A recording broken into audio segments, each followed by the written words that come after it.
Welcome dear rockers, कैसे हैं आप सभी। तो आज हम आपके लिए लेकर आ गए हैं स्क्विड गेम सीजन 2 की कहानी को। अगर आपने सीजन 1 नहीं भी देखा है तो कोई बात नहीं, क्योंकि मैं हूं ना आपके लिए समझाने के लिए। तो दोस्तों, स्क्विड गेम के सीजन 1 में हमने देखा कि 456 जरूरतमंदों को स्क्विड गेम वालों ने 45.6 बिलियन वॉन प्राइज मनी के लालच देकर गेम में पार्टिसिपेट करवाया था। और ये गेम काफी खतरनाक था दोस्तों। गेम के हर लेवल में हारने वाले लोग सिर्फ गेम ही नहीं हार रहे थे, बल्कि अपनी जिंदगी की बाजी भी लगा रहे थे, क्योंकि बिना किसी संकोच के ये पिंक गार्ड्स हारने वालों को जान से मार रहे थे और कुछ तो गेम में ही मारे जा रहे थे। और इस खतरनाक गेम को जीतने वाला था सियोंग, मगर गेम जीतने के बाद भी उसने उन पैसों का इस्तेमाल नहीं किया था, क्योंकि उसे बड़ा अफसोस हो रहा था कि इस गेम में कितने सारे लोग मारे गए। और इस गेम को चलाने वाला कोई और नहीं बल्कि 001 प्लेयर था, जो काफी ओल्ड था। और मरने से पहले उसने सियोंग को अपने पास बुलाकर सारी सच्चाई बता दी थी कि मैं कोई प्लेयर नहीं बल्कि गेम का क्रिएटर हूँ। मेरे पास इतने ज्यादा पैसे थे कि मैंने दुनिया की हर चीज एक्सपीरियंस कर ली थी,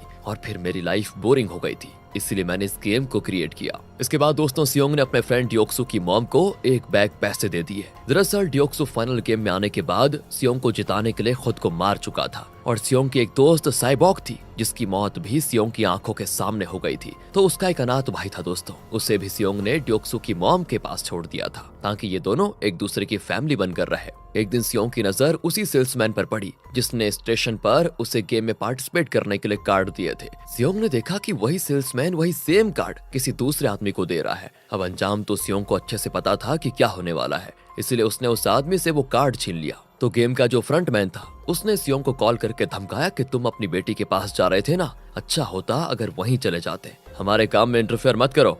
दोस्तों, फ्रंटमैन की धमकी के 3 साल के बाद स्क्विड गेम सीजन 2 की शुरुआत होती है। सियोंग फ्रंटमैन की धमकी से डरा नहीं था, बल्कि अभी तक उनके अड्डे का पता लगाने में बहुत बिजी था, क्योंकि सियोंग नहीं चाहता कि अब और लोग उस खतरनाक और अनह्यूमन गेम में पार्टिसिपेट करें और अपनी जान गंवाएं। अब तक उसने अपने कान के पीछे लगे चिप को भी काट कर निकाल दिया था। वहीं फ्रंटमैन ने भी अपने भाई जुन को अपना मास्क हटाकर चेहरा दिखा दिया, और उसके बाद उसके कंधे पे गोली मार दी थी, जिसके बाद जुन खाई में जा गिरा। और हमें सीजन 1 में लगा था कि उसकी मौत हो गई, मगर नहीं दोस्तों। हॉस्पिटल में रहने के बाद वो पूरी तरह से रिकवर हो जाता है, और उसके बाद उसने वापस से पुलिस ड्यूटी ज्वाइन कर ली थी। पर उसने ट्रैफिक कंट्रोल करने की ड्यूटी ली थी, क्योंकि उसे पता था कि इसमें हम रूल ब्रेक करने वालों को पकड़ सकते हैं और उसे पनिश करके कानून की जीत भी करवा सकते हैं। ये काम बहुत ईजी है और इसमें करप्शन की कोई गुंजाइश नहीं। अब जुन के चीफ उससे पूछते हैं कि तुम्हें जिसने गोली मारी थी, तुमने उसका चेहरा सच में देखा था या फिर नहीं, और तुम्हें याद भी है कि किसने मारी? तो जुन कहता है कि नहीं। पर दोस्तों, हमें पता है कि जुन झूठ बोल रहा है। उसने सारी असलियत अपनी आंखों से देखी थी, मगर उसके पास कोई सबूत नहीं होता ना, इसलिए वो चुप रहना ही बेहतर समझ रहा होता है। और इधर सियोंग ने किम को अपने अंडर काम पे लगा दिया होता है।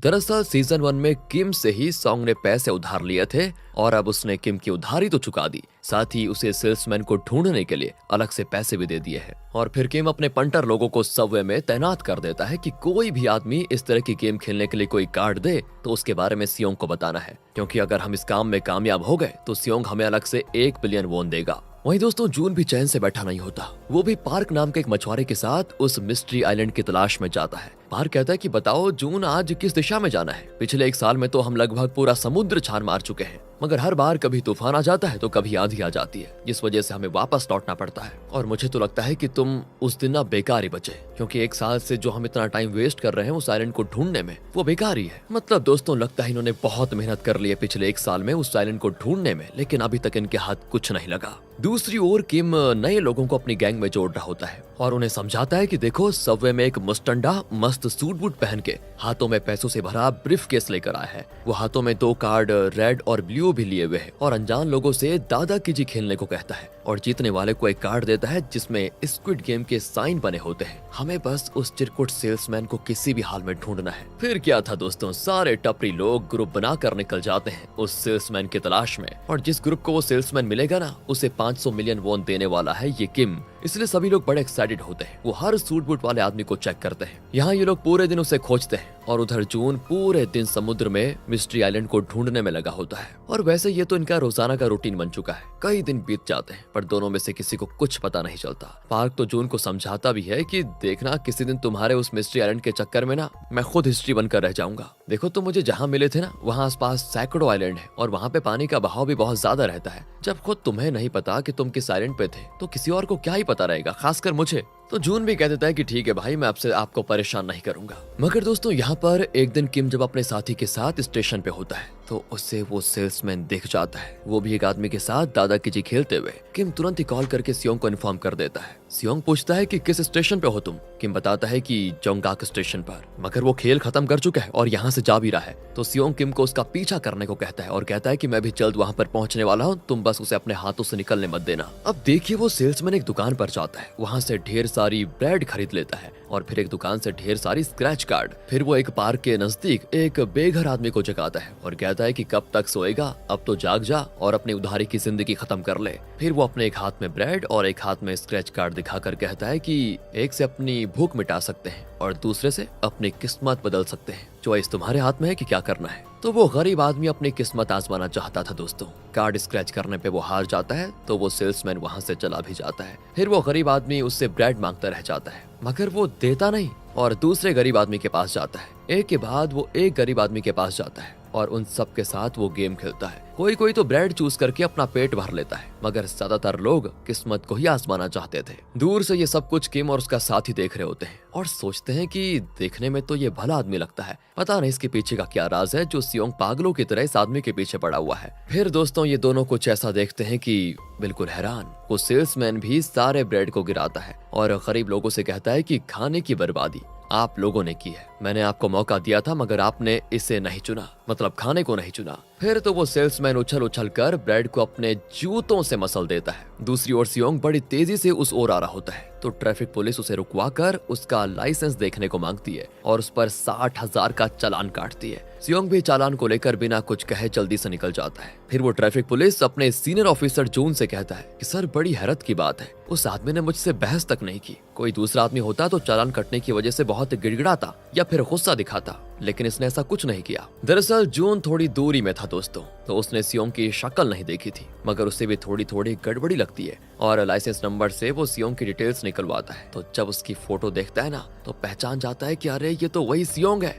जिससे मैंने अपने भाई को ढूंढने में मदद मांगी थी। इधर सेल्समैन इधर उधर जा रहा होता है। किम और उसके साथी को उसके पीछे पीछे इधर उधर भागना भी पड़ता है। वो सोचते हैं कि यार इसे पकड़कर बांध ही देते हैं, ऐसे में तो बड़ी थकान हो रही है, क्योंकि अगर सियोंग को आने में देरी हो गई तो वो तब तक तो ये हमारे हाथ से निकल जाएगा। लेकिन जब ये दोनों उसे पकड़ने की कोशिश करते हैं तो वो अकेला ही इन दोनों पर भारी पड़ जाता है और मार पीट कर इनकी हालत खराब कर देता है। और जब सियोंग लोकेशन पर पहुंचता है तो वहां उसे कोई दिखाई नहीं देता, मगर आसपास खून देखकर वो डर जाता है और हम एक बिल्डिंग से सेल्समैन को सियोंग पे नजर रखते हुए देखते हैं। इसके बाद वो वहां जाता है जहां उसने किम और उसके साथी को बांध के रखा हुआ है और वो उनसे रॉक पेपर सीजर गेम खेलने को कहता है और हारने वाले को रशियन रॉलेट का शिकार होना पड़ेगा। वो कहता है कि मैं इस गन में गोली लगाकर घुमा दूंगा और हारने वाले की कान पट्टी पे लगा दूंगा। तो दोस्तों किम का साथी सेल्समैन के रॉक पेपर सीजर्स बोलने पे कुछ चूज नहीं करता, जिससे वो ऐसे ही डिस्क्वालीफाई हो जाता है और तभी सेल्समैन उस पे गोली चला देता है, मगर नसीब बड़ा अच्छा होता है उसका,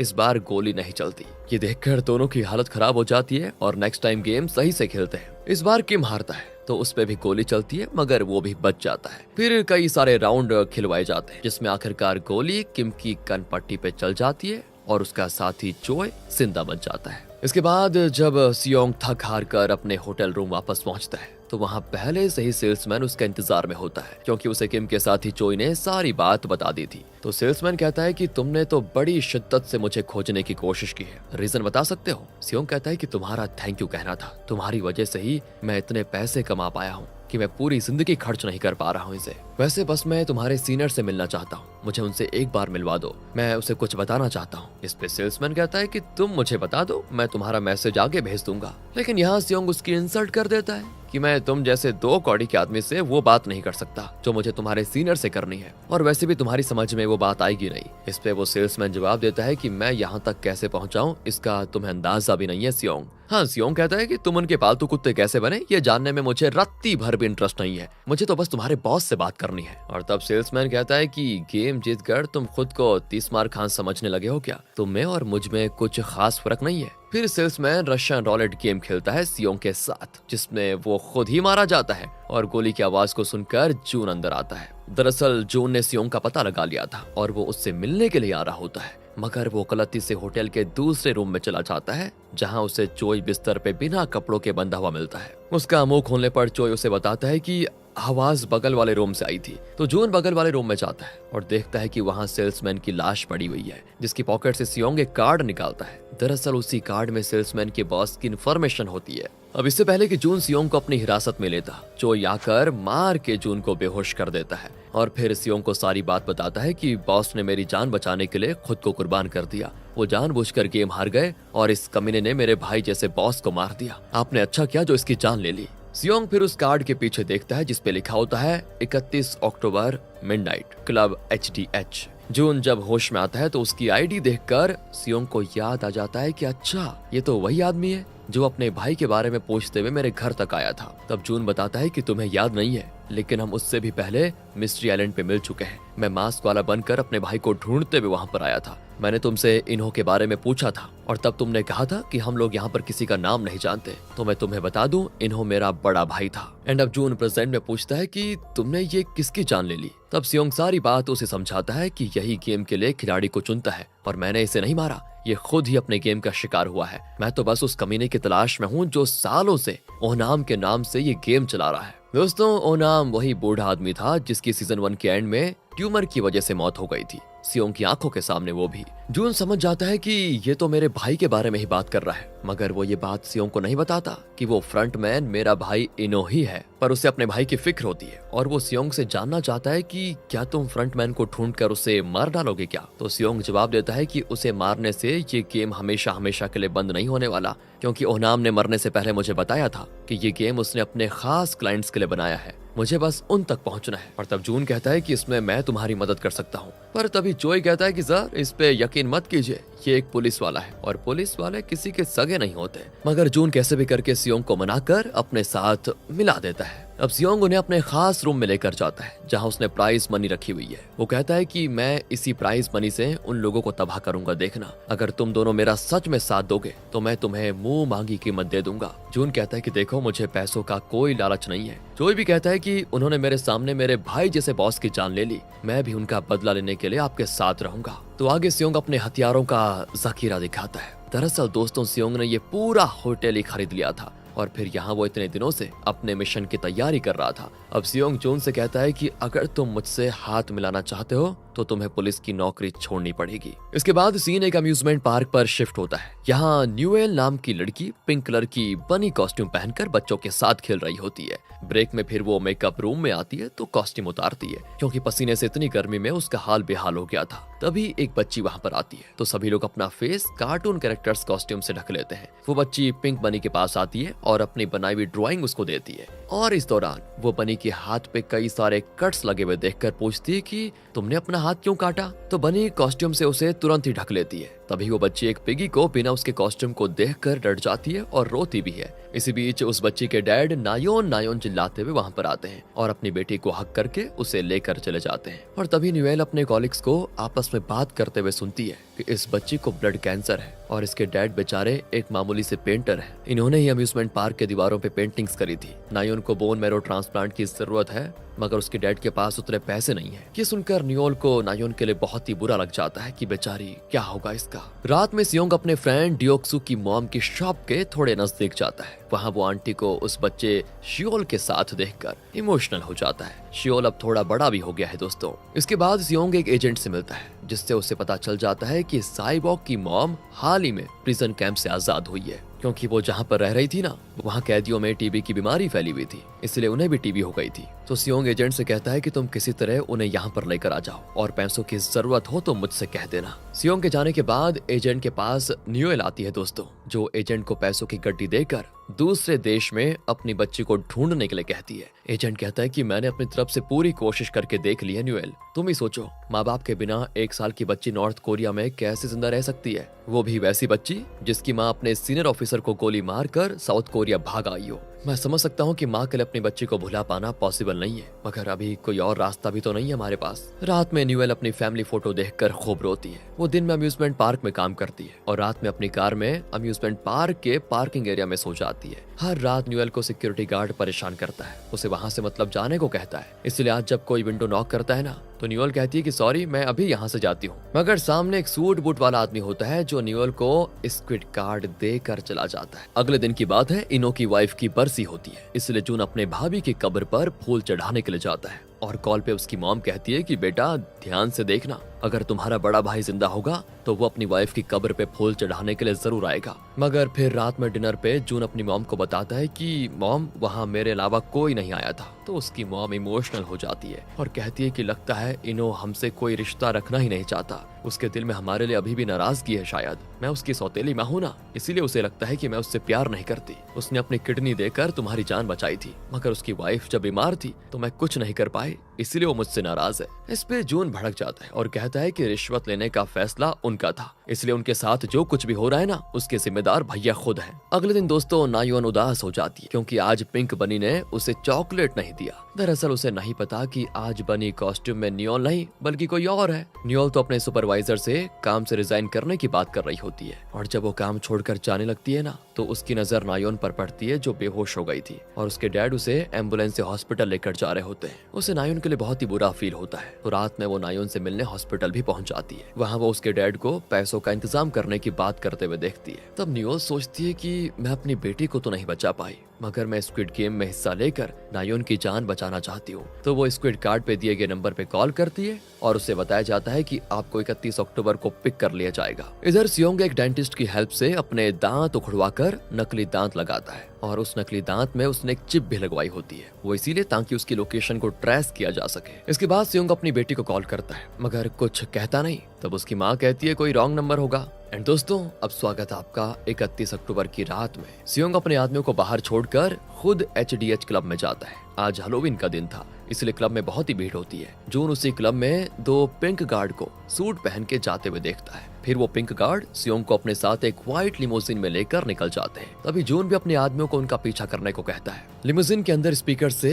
फ्रंटमैन सियोंग से बात करता है कि इसी कार में हमने पहले भी बात किया हुआ है। मैंने 3 साल पहले तुमसे कहा था ना कि अपनी बेटी से मिलने के लिए अमेरिका चले जाओ, पर तुमने मेरी बात नहीं सुनी और ये तुम्हारी लाइफ का सबसे गलत फैसला था। सियोंग भी फ्रंटमैन से कहता है कि गेम बंद कर दो, तुम ये सही नहीं कर रहे हो। तुम लोगों की मजबूरी का गलत फायदा उठाकर अमीर लोगों का मनोरंजन करते हो, जो कि सही नहीं है। फ्रंटमैन कहता है कि ये गेम खेलने वाले लोग जिंदगी की बाजी पहले ही हार चुके होते हैं, वो दुनिया का फेंका हुआ कचरा होते हैं। तुम्हें ये बात अच्छे से समझ लेनी चाहिए कि जब तक दुनिया नहीं बदलती ये गेम तो चलता जाएगा। दुनिया इसी तरह से चलती है, गरीब अमीरों के हाथों की कठपुतलियां हैं और हम दुनिया का ये नियम नहीं बदल सकते, समझे। इधर दोस्तों ये लोग बातचीत कर रहे होते हैं और पीछे इनका पीछा जून और उसके साथी कर रहे होते हैं, मगर पिंक गार्ड बिल्डिंग से शूट करके उनकी गाड़ी का टायर ही पंचर कर देते हैं और फ्रंटमैन सियोंग को कन्फ्रंट भी करता है। अच्छा तो तुम मुझे अगवा करना चाहते थे। सियोंग भी समझ जाता है कि हमारा प्लान तो फेल हो गया, इसीलिए वो फ्रंटमैन से कहता है कि ठीक है मुझे फिर से गेम खेलना है, मुझे ले चलो अपने साथ। तभी कार में नशीली गैस निकलती है जिससे सियोंग हो जाता है बेहोश। वहीं दूसरी ओर हमें पता चलता है कि जिस स्नाइपर से शूट करके जून का टायर पंचर किया गया था वो कोई और नहीं बल्कि न्योल ही थी, यानी उसने इस गेम को एज अ प्लेयर नहीं बल्कि एज अ गार्ड ज्वाइन किया था। अगली सुबह जून और उसके साथी जाते हैं उसी मछुआरे के पास जिसके साथ पहले भी जून ने मिस्ट्री आइलैंड को खोजने की कोशिश की थी। पर पार्क जून से कहता है कि अरे तुमने तो कहा था कि मैं वापस उस मिस्ट्री आइलैंड की तलाश में नहीं आऊंगा और आज देखो तुम इतने सारे हथियारबंद लोगों के साथ आ धमके हो, आखिर माजरा क्या है? मेरे बोर्ड पे होने क्या वाला है मुझे पहले बता दो। तब जून पार्क को बताता है कि सियोंग नाम का हमारा एक साथी पहले भी उस आइलैंड पे स्क्विड गेम खेल चुका है और उसे इस बार फिर से ले जाया गया है वहाँ पर, मगर उसके दांत पे ट्रैकर फिट है तो हम उसी ट्रैकर की मदद से उस तक पहुंच जाएंगे और उसे बचा भी लेंगे, साथ ही हमें मिस्ट्री आइलैंड का पता भी चल जाएगा। पार्क कहता है कि अच्छा ऐसी बात है, तब तो तुम्हें बहुत तेजी से उस ओर जाना चाहिए। दूसरी ओर सियोंग की नींद स्क्विड गेम के डॉर्मेट्री में खुलती है। उसके बगल में एक लेडी होती है जो शायद साइकिक है। वो सियोंग को देखकर अजीब अजीब बातें करती है कि तुम अपने बुरे कर्मों से नहीं भाग सकते, तुम अपनी मर्जी से यहाँ नहीं आए हो, तुम्हें तो वो आत्माएं यहाँ पर लेकर आई हैं जो बदले की आग में भटक रही हैं। अगर तुम इस गेम में सरवाइव कर पाए तो बाहर मुझसे मिलना, मैं कुछ रिचुअल करके तुम्हारा ऑरा क्लीन कर दूंगी वगैरह वगैरह। सियोंग तभी नोटिस करता है कि इस बार भी उसे जो जर्सी मिली है उसका नंबर 456 ही है, ठीक पिछली बार की तरह। तभी वहाँ पर पिंक गार्ड मैनेजर की एंट्री होती है। वो सभी प्लेयर्स का यहाँ तहे दिल से वेलकम करता है और बताता है कि यहाँ पे मौजूद सभी लोगों को 6 अलग अलग गेम में हिस्सा लेना होगा। जो 6 के 6 गेम्स जीतेगा उसे इनाम में ढेर सारे पैसे मिलेंगे। तभी प्लेयर नंबर 120 जो कि एक ट्रांस वीमन है, वो कहती है कि आप तो कह रहे हो कि हमें जीतने पे पैसे मिलेंगे, मगर आप जिस तरह से हमें यहाँ पर अगवा करके लेकर आए हो, ऐसे में हम आप पर यकीन कैसे करें भला। तो मैनेजर कहता है कि माफी चाहता हूँ मगर आपकी सिक्योरिटी और गेम की पहचान छुपाने के लिए ये जरूरी था। तभी प्लेयर्स पूछते हैं पर तुमने मास्क क्यों लगा के रखा हुआ है, क्या ये कोई गैर कानूनी गेम है। मैनेजर बताता है कि ये हमारी पॉलिसी है ताकि हम अपना चेहरा और पहचान छिपा कर रख पाए, जिससे मतलब गेम का कोई भी स्टाफ किसी भी तरह से किसी भी प्लेयर की कोई मदद ना करे। तभी प्लेयर नंबर 333 कहता है आप मुझे मेरा फोन तो दे दो, मैं एक क्रिप्टो ट्रेडर हूँ और आपको पता भी है मेरे कितने पैसे लगे हुए हैं क्रिप्टो में, मुझे हर वक्त चार्ट देखना होता है। मैनेजर कहता है कि आपका MG Coin नाम से यूट्यूब चैनल था ना, जिसे आपने तब बंद कर दिया था जब आपने अपने सब्सक्राइबर्स के 152 बिलियन वॉन डुबा दिए थे। उम्र आपकी 30 साल है और कर्ज आप पे है 1.8 बिलियन वॉन, और जो आपने स्कैम किया है उसके लिए पुलिस को आपकी तलाश भी है। इसी बीच प्लेयर 196 भी थोड़ा नौटंकी कर रही होती है कि तुमने इतनी घटिया जर्सी पहनाने के लिए मेरी ब्रांडेड कपड़े उतरवा दिए, पहनाना ही था तो कोई पिंक कलर की ड्रेस पहनाते, मुझे ग्रीन पसंद नहीं है। तो उसका भी मैनेजर पोल खोल देता है कि प्लेयर 196 आप मीना है ना, आप पे 45 मिलियन का कर्ज है, वहीं प्लेयर 120 यानी कि चो का कर्ज 333 के मिलियन वॉन, 230 सुबंग तुम्हारा कर्ज 1.19 बिलियन वॉन, 198 प्लेयर यानी कि जैंग तुम्हारा कर्ज है 1.4 बिलियन वॉन, 226 तुम्हारा 1.9 बिलियन वॉन, 444 तुम्हारा 2.2 बिलियन वॉन, 343 तुम्हारा कर्ज 2.89 बिलियन वॉन और 006 तुम्हारा 3.1 बिलियन वॉन, 100 प्लेयर नंबर 100 तुम्हारा 10 बिलियन वॉन। इतना सब सुनकर सबका होश ठंडा हो जाता है कि ये लोग तो हमारी मदद करने के लिए ही हमें यहाँ पर लेकर आए हैं, तो बिना कोई दिक्कत किए हमें इनके साथ कोऑपरेट करना चाहिए। मैनेजर कहता है कि जब हम मिले थे तब भी आपने हम पे यकीन नहीं किया था, उस वक्त भी हमने आपके साथ एक गेम खेली और जीतने के बाद हमने अपने वादे के मुताबिक पैसे भी दिए और आपको तो तभी हम पे यकीन हो जाना चाहिए था, और आपने भी जब हम पे यकीन किया तभी तो यहाँ आने के लिए राजी हुए आप। मगर फिर भी मैं एक आखिरी मौका देना चाहता हूँ आप सभी को, आप चाहें तो अभी अपनी उस बेकार जिंदगी में वापस जा सकते हैं या हमारे ऑफर का फायदा उठाना चाहते हैं, ये आपकी चॉइस है। तभी एक खाली पिगी बैंक डॉर्म के ऊपर लटका दी जाती है। मैनेजर कहता है कि इसी पिगी बैंक में आपकी प्राइज मनी स्टोर होगी, हर गेम के बाद गेम के रिजल्ट के मुताबिक इसमें पैसा डाला जाएगा और इस बार की गेम में आपको सबको एक खास मौका दिया जा रहा है जो पहले कभी नहीं दिया गया। हर गेम के बाद आप सभी से ये राय ली जाएगी कि आप गेम आगे कंटिन्यू करना चाहते हैं या फिर नहीं। इसके लिए आप लोगों को आपसी मतदान करना होगा और बहुमत के हिसाब से फैसला लिया जाएगा कि आगे गेम को जारी रखना है या फिर स्टॉप कर देना है। मगर हम चाहेंगे कि आप आखिर तक गेम खेलें ताकि ज्यादा से ज्यादा रकम जीत कर जा पाए। तभी एक ओल्ड लेडी को इस भीड़ में अपना नालायक बेटा योंग सिक मिल जाता है। वो उसे मारने पीटने लगती है और कहती है देख तेरे जुए की आदत ने मुझे कहाँ लाकर खड़ा कर दिया है, पर सुन ये गेम वेम मैं खेलूंगी, तू अभी जा यहाँ से घर। तो योंग सिक कहता है मम्मी ये कोई जुआ नहीं बल्कि गेम है, मैं बस एक गेम खेल कर चला जाऊंगा यहाँ से। इसके बाद मैनेजर सभी को कंसेंट फॉर्म पे साइन करने को कहता है और जिसे गेम छोड़ना है वो अभी जा सकता है। मगर सभी लोग कंसेंट फॉर्म पे साइन करने लग जाते हैं। इतने में MG Coin को यहाँ अपने कुछ सब्सक्राइबर्स मिल जाते हैं जिन्होंने उसके कहने पे पैसे इन्वेस्ट किए थे। वो लोग MG Coin से झगड़ पड़ते हैं और फिर कहते हैं कि अच्छे से गेम खेलना और पैसे जीतना और फिर बाहर निकलकर चुपचाप से हमारे सारा पैसा चुका देना। यहाँ थैनोस नाम का एक रैपर भी होता है दोस्तों, उसे भी अपने कुछ फैंस मिल जाते हैं और वो लोग उसके साथ सेल्फी लेने के लिए आ जाते हैं। मगर यहाँ तो उनके पास फोन ही नहीं है, इसलिए थैनोस कहता है कि यहाँ से निकलने के बाद मैं तुम लोगों को जरूर सेल्फी दूंगा। साथ ही थैनोस का दिल मीना पे आ जाता है दोस्तों, वो उससे काफी फ्लर्ट वुलट करने लग जाता है, मगर मीना उसे कुछ खास भाव नहीं देती। और साथ ही यहाँ सियोंग को अपना पुराना दोस्त जंग बे मिल जाता है। वो सियोंग से काफी झमेला भी करता है कि अरे तुम अचानक कहाँ गायब हो गए थे, तुम्हारी मॉम की मौत का पता मुझे अपनी वाइफ से चला, बताओ ऐसे होते हैं क्या फ्रेंड, अरे बता तो देते मुझे, कोई हालचाल तक नहीं लेते तुम बताओ। फिर वो अपनी स्टोरी सुनाने लग जाता है कि मेरा भी मेरी वाइफ से डिवोर्स हो गया था और वो बच्चे को लेकर अलग हो गई, जिसकी वजह से मैं गलत संगत में पड़ गया और उधारी की वजह से फिर यहाँ पहुंच गया। सियोंग जंगबे से कहता है कि देखो मैं एक बात कहना चाहता हूँ, कान खोल कर सुन लेना, मेरे साथ रहना और मेरे कहने के मुताबिक ही चलना, क्योंकि ये जगह बहुत ही खतरनाक है। मगर यहाँ उसकी बातों को जंगबे सीरियसली लेता ही नहीं। इसके बाद सारे प्लेयर्स को रेड लाइट ग्रीन लाइट खेलने के लिए लाया जाता है। वहीं दूसरी ओर जून के साथ ही उस आइलैंड पे पहुंच जाते हैं जहाँ पे सियोंग की लोकेशन दिख रही होती है। पर पता है क्या दोस्तों, यहाँ एक ट्विस्ट रिवील होता है। स्क्विड गेम वालों ने जब सियोंग को बेहोश किया था ना, तो उसकी ट्रैकर वाली दांत निकाल कर दूसरी दांत लगा दी थी और ट्रैकर वाली दांत एक आदमी में फिक्स कर दी थी। और वो आदमी फिशिंग करने के लिए किसी दूर आइलैंड पे गया होता है और वही मिलता है जून को। इससे जून को बड़ी निराशा होती है कि लगभग आधा दिन निकल गया और हम सियोंग तक नहीं पहुंच पाए। अब क्या करेंगे हम? ऊपर से पार्क तो कहे जा रहा होता है कि अरे हमें जल्दी वापस जाना होगा, समुद्र में तूफान भी आने वाला है। एंड यहाँ दोस्तों सियोंग को भी अपने दांत में कुछ अजीब सा लग रहा होता है, तो वो दांत निकाल कर देखता है। समझ जाता है कि ये वो दांत नहीं है जो मैंने डेंटिस्ट से लगवाया था, ये तो कोई दूसरा ही दांत है और इसमें ट्रैकर भी नहीं है, यानी कि जून अब मुझे खोज नहीं पाएगा। खैर red light green light game के सारे रूल रेगुलेशन सभी को समझा दिए जाते हैं और गेम होता है शुरू। इन्हें 5 मिनट का टाइम दिया गया था फिनिश लाइन की क्रॉस करने के लिए और हर कुछ देर में फिनिश लाइन के उस पार एक बड़ी सी डॉल खड़ी होती है जो पेड़ की ओर मुड़ी होती है। एंड तभी सभी को भागना होता है, पर जैसे डॉल सामने देखती है तो सभी को बिल्कुल रुक जाना है। अगर कोई हिला तो वो एलिमिनेट हो जाएगा जिंदगी से। सियोंग अब सामने आता है और सबको बताता है कि एलिमिनेट होने वाले प्लेयर को शूट करके मार दिया जाएगा, क्योंकि डॉल के आईज में मोशन सेंसर लगा हुआ है। इसलिए सभी को मेरे कहने पे ही आगे बढ़ना है और मेरे कहने पे ही रुकना है। पर कहाँ यार, उसकी बात को कोई सीरियसली लेता ही नहीं।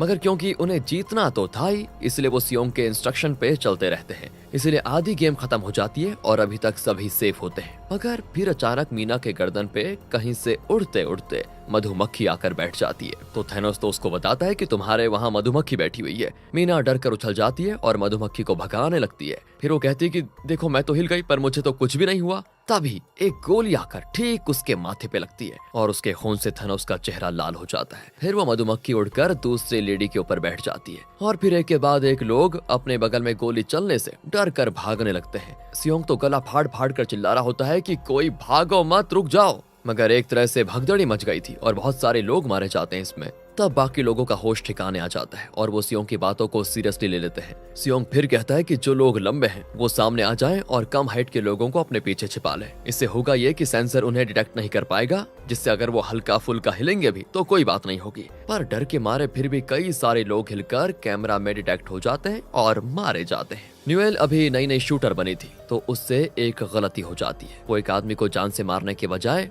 गलती से उसके पैर पे शूट कर देती है। तब सियोंग उसे अपने कंधे का सहारा देकर फिनिश लाइन क्रॉस करवा देता है। मगर गेम खत्म होने के बाद न्यूएल उस आदमी को शूट करके मार डालती है, क्योंकि वो हिल चुका था ऑलरेडी और गेम में एलिमिनेट भी हो गया था, तो वो सरवाइव कैसे कर सकता है, इसलिए उसको मार दिया गया। ये देखकर बाकी के जो पिंक शूटर होते हैं वो आपस में बात करते हैं कि ये न्यू शूटर तो कुछ ज्यादा ही बेरहम है, हम होते तो उसे मारते नहीं। अगले सीन में सारे प्लेयर्स डरे सहमे अपने डॉर में बैठे होते हैं, अपने साथियों की मौत से बहुत ही सदमे में होते हैं। तभी वहाँ मैनेजर पिंक गार्ड्स के साथ आता है और फर्स्ट गेम जीतने की बधाई देता है सभी जिंदा प्लेयर्स को। फिर वो बताता है कि टोटल 456 प्लेयर्स में से 91 प्लेयर्स एलिमिनेट हो चुके हैं और 365 प्लेयर्स ने पहला गेम सक्सेसफुली जीत लिया है। ये सब कुछ सुनकर वो ओल्ड लेडी कहती है, मैं मेहनत मजदूरी करके अपनी पाई पाई चुका दूंगी, प्लीज हमें जिंदा बख्श दीजिए, मुझे ना सही कम से कम मेरे बेटे को यहाँ से जाने दीजिए। ओल्ड लेडी का देखा देखी और भी कई सारे प्लेयर्स रहम की भीख मांगने लगते हैं। तो मैनेजर कहता है कि प्लेयर्स आपको जरूर कोई गलतफहमी हुई है, हम आपको यहाँ मरने के लिए नहीं लेकर आए बल्कि आपको एक नई जिंदगी देने के लिए आए हैं, आप लोग यहाँ से अमीर बनकर निकलेंगे। तब सियोंग सामने आता है और कहता है कि आपने तो कहा था कि हम हर गेम के बाद ये डिसाइड कर सकते हैं कि हमें इस गेम में रहना है या फिर नहीं। मैनेजर कहता है कि बिल्कुल सही कहा आपने, पर हमने ये भी कहा था कि गेम आगे कंटिन्यू होगा या नहीं इसका फैसला मेजोरिटी वोटिंग पे होगी, तो हम वोटिंग भी जरूर करवाएंगे, मगर उससे पहले आप लोगों ने जो पैसे कमाए हैं उसको तो देख लीजिए। तभी अचानक पेगी बैंक में पैसों की बारिश होती है और मैनेजर कहता है कि पहली गेम में 91 प्लेयर्स एलिमिनेट हुए, इसलिए अब तक की जमा राशि 9.1 बिलियन वॉन है। अगर आप लोग आगे गेम नहीं खेलना चाहते हो तो इस 9.1 बिलियन वॉन में से आपका हिस्सा आप लेकर जा सकते हो। जमा रकम के मुताबिक हर प्लेयर को 2,49,31,500 वॉन मिलेंगे, लेकिन हाँ अगर आप ठीक से गेम खेलेंगे तो आपको 45.6 बिलियन वॉन मिलेंगे। इसके बाद यहाँ वोटिंग का इंतजाम किया जाता है। वोटिंग मशीन में आगे गेम कंटिन्यू करने वालों को बटन ओ दबाना है, वहीं गेम क्विट करने वालों को एक्स बटन दबाना होता है। बटन दबते ही उनके चॉइस के मुताबिक उनके पसंद की साइन की पर्ची मिलेगी जिसे वो अपने ड्रेस पे पिन करेंगे। तो इस वोटिंग की शुरुआत लास्ट से की जाती है, यानी प्लेयर 456 से, यानी सियोंग से। तो सियोंग को सबसे पहले अपना वोट डालने को कहा जाता है, तो वो तो एक्स बटन को दबाकर गेम क्विट करने पे वोट देता है। इसके बाद बाकी लोग भी अपना सीरियल नंबर के मुताबिक वोट देने के लिए आ जाते हैं। जब काफी सारे वोट पड़ जाते हैं तो सियोंग रियलाइज करता है कि पैसों के लालच में लोग अंधे हो गए हैं और बहुत सारे लोग इस गेम में रुकने के लिए ओ बटन दबा रहे हैं। अगर ऐसा ही चलता रहा तो गेम क्विट नहीं हो पाएगा। इसलिए सियोंग सभी को समझाता है कि लालच मत करो, जितने पैसे बन रहे हैं उसे लेकर चुपचाप निकल जाओ, वरना अपनी जान से हाथ धो बैठोगे। तब कई सारे लालची लोग सियोंग पे चढ़ने लग जाते हैं कि तुम बीच में मत बोलो, तुम डरपोक हो, हिम्मत करने वालों की हमेशा जीत होती है, समझे? तुमने तो फर्स्ट गेम में भी ऐसा ही किया और हमें डरा दिया था, जिसकी वजह से हम काफी नर्वस हो गए और हम भी मरते मरते बचे हैं, इसलिए तुम बीच में ना ही बोलो तो अच्छा होगा। और तब सियोंग को बताना ही पड़ता है कि मैं ये पापी गेम पहले भी खेल चुका हूँ, मुझे पता है कि इसका अंजाम क्या होगा, इसलिए मैं तुम लोगों को समझा रहा हूँ, सारे लोग मारे जाओगे। तभी कुछ लोग ये सवाल खड़ा कर देते हैं कि अगर सब लोग मारे जाते हैं तो तुम कैसे बच गए? तब सियोंग कहता है कि मैं लकी था जो मैं वो गेम जीत गया, मगर सारे लोग लकी नहीं हो सकते ना। पर कुछ बोलने लग जाते हैं फिर कि अच्छा है ना, तुम्हें ये गेम खेलने का एक्सपीरियंस है तो हमारी हेल्प करो, जितने बन सके तुमसे उतनी। और अगर गेम जीतने पे 45.6 बिलियन वोन मिलते हैं तो तुम्हें दोबारा इस गेम में आने की जरूरत ही क्यों पड़ी? अब इससे पहले सियोंग इस बात का जवाब देता, मैनेजर उसे ये कहकर चुप करवा देता है कि बस बहुत हुआ, हम वोटिंग में और देरी नहीं कर सकते। तभी फिर से बचे हुए लोग वोट करना शुरू कर देते हैं और आखिर में वोट टाई हो जाता है, यानी जितने लोग घर जाना चाहते थे उतने ही लोग यहाँ भी रुकना चाहते थे। मगर अभी दोस्तों एक प्लेयर का वोट देना बाकी होता है। मैनेजर जब प्लेयर 001 को वोट देने के लिए बुलाता है तो हमें पता चलता है कि 001 कोई और नहीं बल्कि फ्रंटमैन ही है, और साथ ही वो ही जून का बड़ा भाई इनो है। सियोंग ने तो हमेशा उसे ब्लैक मास्क पहने हुए देखा था, इसीलिए बिना मास्क के वो उसे पहचान नहीं पाता। और फिर इन्हों गेम में रुकने के लिए बटन दबा देता है ओ, जिससे मेजोरिटी वोटिंग का फैसला ये निकलता है कि गेम से कोई भी घर नहीं जाएगा, सभी गेम को आगे जारी रखेंगे।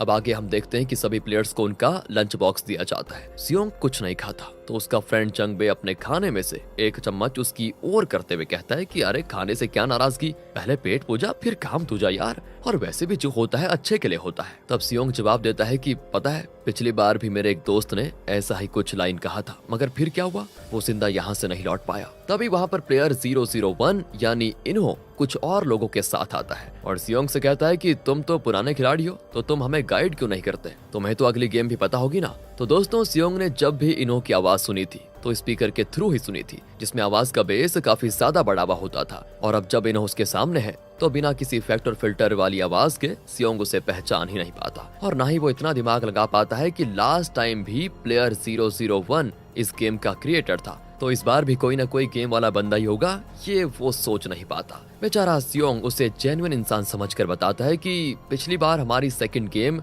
डलगोना थी, उन्होंने 4 शेप दी थी और उनमें से एक शेप को हमें बिना तोड़े अच्छे से बाहर निकालना था। जंगबे झट से पूछता है कि उन 4 शेप्स में से सबसे आसानी से किसे निकाला जा सकता है, तो सियोंग बताता है कि ट्रायंगल, और सबसे मुश्किल अम्ब्रेला था। इस पे एक बंदा कहता है कि तब तो हम सबको ट्रायंगल ही चूज करना चाहिए, मगर तभी जियोंग जिसपे 10 बिलियन का कर्ज था वो बोल पड़ता है कि नहीं, गेम से रिलेटेड बात सबको मत बताओ, अगर सभी जान जाएंगे तो सभी गेम में अच्छा परफॉर्म करेंगे और हमारी विनिंग अमाउंट बढ़ नहीं पाएगी। इस पे सियोंग भड़क जाता है और कहता है कि मैं तो सबको बताऊंगा ताकि ज्यादा से ज्यादा लोगों की जान बच जाए। अब दोस्तों वो लड़का जिसकी माँ भी यहाँ पर आई है, यानी जिसका नाम योंगिक है, वो अपनी मम्मी के पास दौड़ कर जाता है ये काम बताने के लिए कि हमें नेक्स्ट गेम में ट्रायंगल ही लेना है, मगर उसकी मम्मी तो अपनी सीट पर होती ही नहीं। दरअसल वो प्लेयर 222 के पास गई होती है उसे अपने हिस्से का अंडा देने के लिए, क्योंकि दोस्तों प्लेयर 222 जिसका नाम ही है वो पेट से थी यानी प्रेग्नेंट, और उसकी चाल ढाल देखकर योंगिक की मम्मी समझ गई थी कि ये इसका 9वां महीना चल रहा है,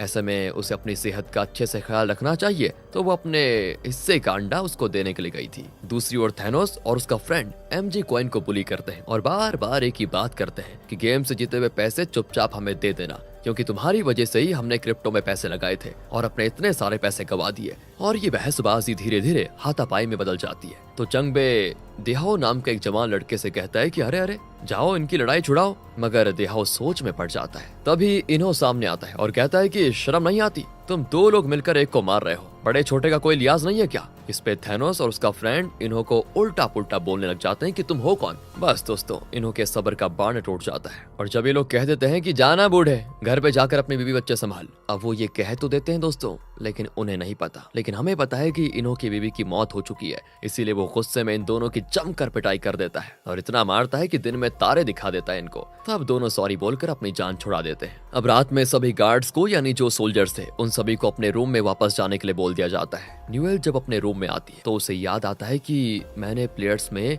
नायोन के डैड को भी देखा था। शायद वो अपनी बेटी के इलाज के लिए ही पैसे इकट्ठे करने यहाँ पर आए हैं और उनका नंबर 246 है। हाँ सही है। दूसरी ओर सारे प्लेयर्स को सोने का टाइम दिया गया है और सबकी नजर पिगी बैंक पे ही होती है और कुछ तो अपनी तकलीफों को भी याद कर रहे होते हैं कि बस एक बार पैसे मिल जाए तो हमारी मुश्किलें आसान हो जाएंगी। तभी इनो आता है सियोंग के पास बात करने के लिए और उसे बताता है कि मेरी वाइफ बहुत ही बीमार है, उसे लिवर ट्रांसप्लांट करवाना है, साथ ही वो प्रेग्नेंट भी है। डॉक्टर ने उसे अबॉर्शन की सलाह दी है मगर वो है कि मानने को तैयार ही नहीं है। उसका कहना है कि अबॉर्शन से अच्छा है कि मैं मर जाऊं और मैं तुम्हें बता दूं कि मैंने उसके इलाज में बहुत पैसे खर्च कर दिए पर हमें कोई डोनर नहीं मिल रहा। मैंने अपने क्लाइंट से कुछ पैसे उधार लिए हैं और सबको लगा कि मैंने रिश्वत ली है और साथ ही मुझे जॉब से बेइज्जत करके निकाल दिया गया। अब ये गेम ही मेरी आखिरी उम्मीद है। इन्हों की सारी स्टोरी तो सच है दोस्तों, लेकिन उसने एक झूठ कहा कि उसकी वाइफ जिंदा है, उसे लिवर ट्रांसप्लांट करवाना है, जबकि उसकी वाइफ की तो मौत हो चुकी है। इन्हों की स्टोरी पूरी तरह से तब सच थी जब उसने लास्ट टाइम इस गेम में पार्टिसिपेट किया था और पता है क्या दोस्तों,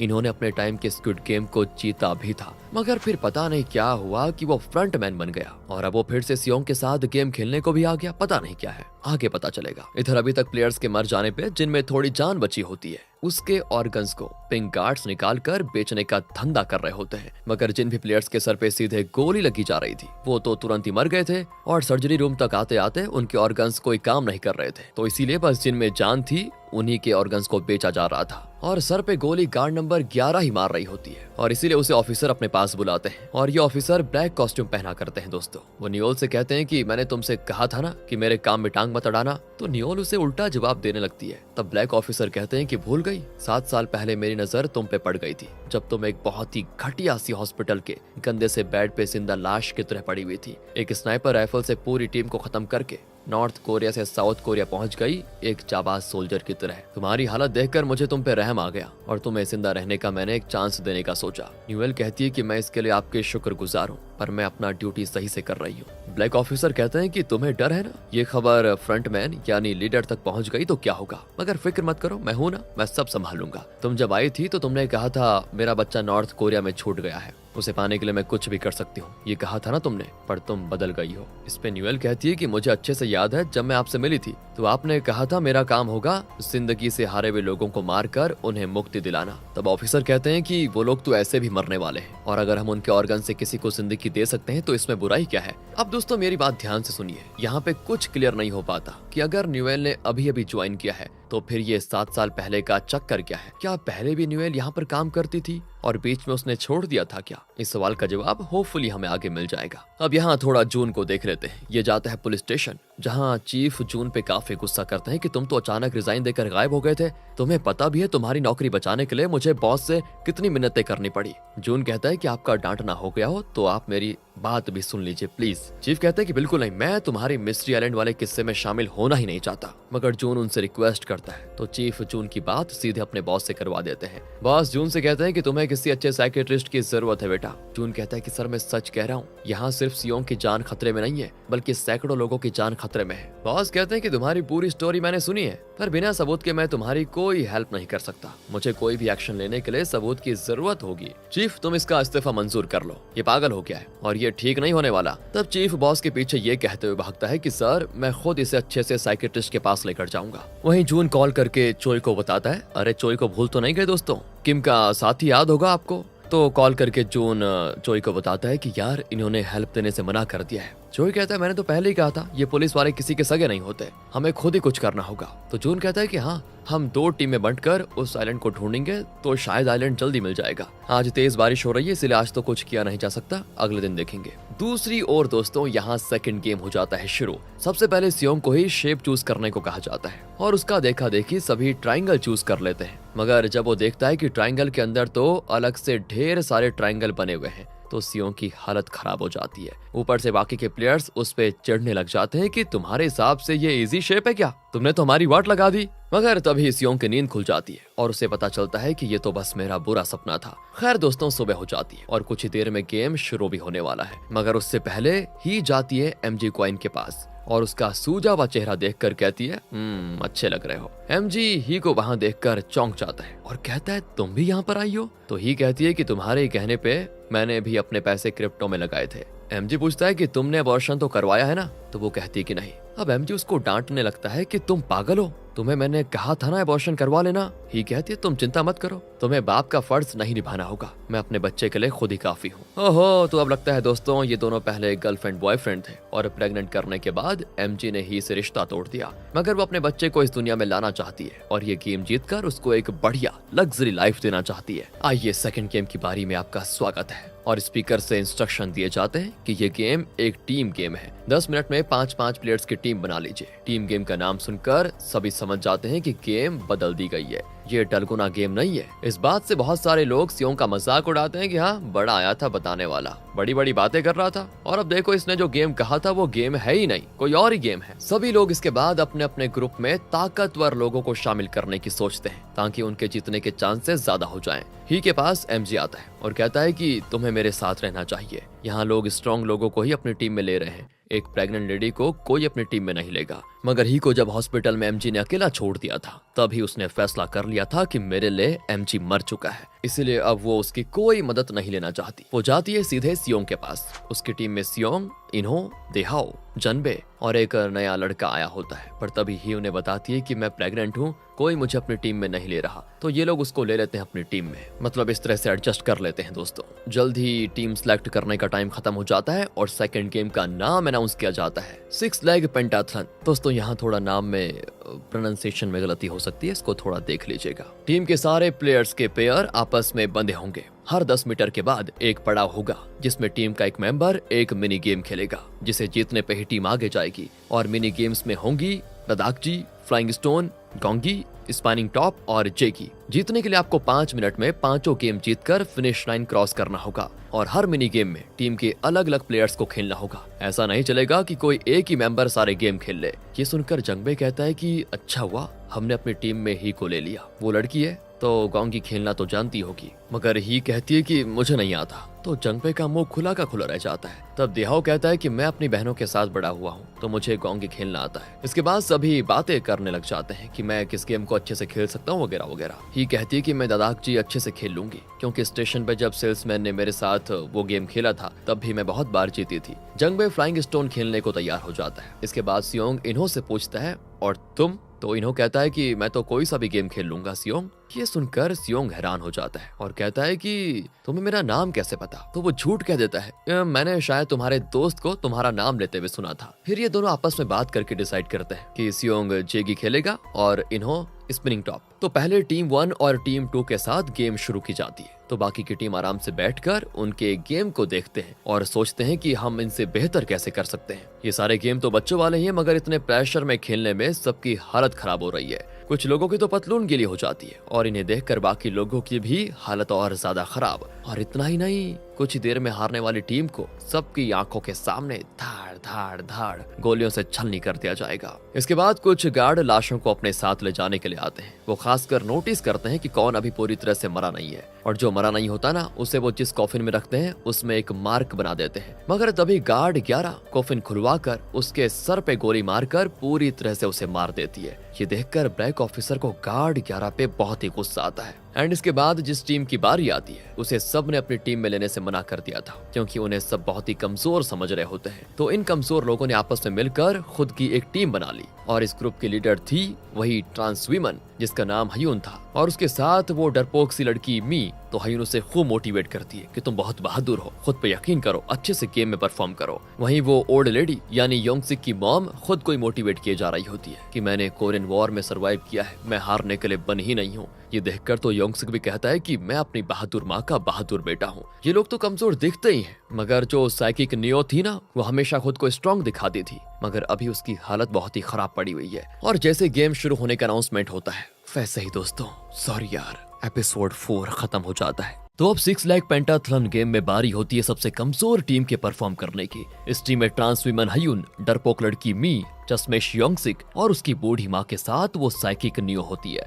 अब सभी को ये लग रहा होता है कि ये टीम तो किसी भी कीमत पर जीत नहीं सकती। तो इनका गेम शुरू होता है। पांचों के पैर एक दूसरे से बंधे होते हैं और फिर ये लोग बैलेंस बनाकर पहला मिनी गेम ददाकजी खेलने के लिए जाते हैं, जिसे खेलने की बारी डरपोक लड़की मी की होती है। वो बार बार बिल्यू ददाकजी से पिंग ददाकजी को मारती है, मगर पिंग ददाकजी पलट ही नहीं रहा होता है, जिससे वो बार बार फेल हो रही होती है। तब ट्रांस वीमन हयून उसे एडवाइस देती है कि अपनी ददाकजी को पलटकर जोर से पिंग ददाकजी को मारो, और जब मी ऐसा करती है ना तो एक ही बार में पिंग ददाकजी पलट जाती है। इसके बाद योंगसिक फ्लाइंग स्टोन गेम खेलता है। पहली बार में वो फेल हो जाता है, तब उसे स्टोन उठाने के लिए आगे अपनी टीम के साथ बढ़ना पड़ता है और फिर उसी तरह से पिछले कदम बढ़ा कर वापस लाइन पे आना पड़ता है। ये चीज इन्हों नोटिस करता है कि इस तरह से हम जल्दी स्टार्टिंग लाइन के पास आ सकते हैं। इससे पहले वाली टीम पूरी तरह से घूमकर अपने स्टार्टिंग लाइन पे आई और फिर वो सीधा घूमे थे और फिर से उन्होंने स्टोन फेंक कर दूसरे स्टोन को गिराने की कोशिश की थी। इसमें टाइम ज्यादा लगा और इस कमजोर टीम की टेक्निक बहुत बढ़िया है। खैर दोस्तों,